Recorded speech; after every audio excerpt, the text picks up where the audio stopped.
ఓం నమ శివాయ. నేటి అంశం శివరాత్రి జాగారం. శాశ్వత అమరత్వాన్ని ఇచ్చే అమృతం పాల సముద్రంలో నిమిడీకృతమై ఉందని తెలుసుకున్న దేవదానవులు మందర పర్వతాన్ని చిలకడం రాడిగా చేసుకుని వాసుకిని ముడివేసి మదనం కావిస్తుంటే మొట్టమొదటిగా ఆవిర్భవించింది హాలాహలం. ఆ హాలాహలం యొక్క విషపు అగరుకి సముద్రం మొత్తం భగభగా కాగసాగింది. దేవదానులందరూ కూడా భయభ్రాంతులయ్యారు.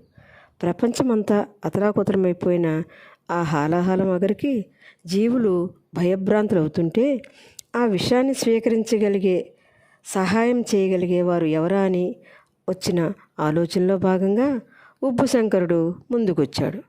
లోకహితాన్ని కోరిచేసే యజ్ఞంలో కలిగే పర్యవసానాన్ని ఆలోచించుకోకుండా వచ్చిన శంకరుడికి సురాసురులందరూ జేజేలు పరికారు.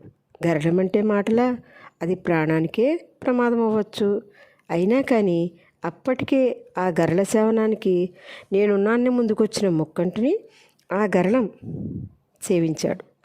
గరళం తన గొంతులోకి దిగగానే భగభగమండే ఆవిరులతో ఆ భోళాశంకరుడి గొంతు నీలిరంగుగా మారిపోయింది.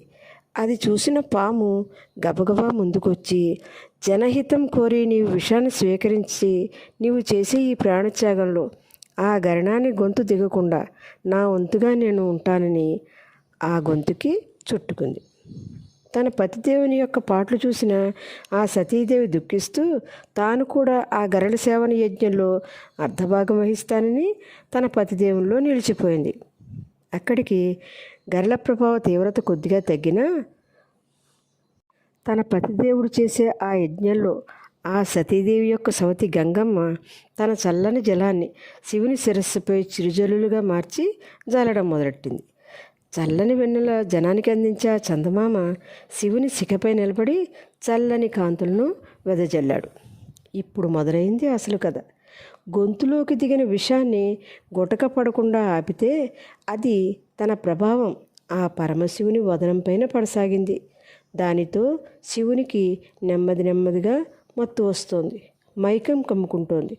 నెమ్మదిగా కళ్ళు మూతలు పడుతుండగా మత్తు ఆవహించినచో ముక్కంటికి ప్రమాదమని భావించిన సమస్త లోకాలు తమ నిద్రను మాని జీవగణాలు అన్నీ ఆ పరమశివునికి నిద్ర రాకుండా రాత్రి అంతా జాగారం చేసి ఆ పరమశివుని కాపాడడానికి తమ వంతుగా భజనలు నామ సంకీర్తనలు చేయడం మొదలెట్టాయి.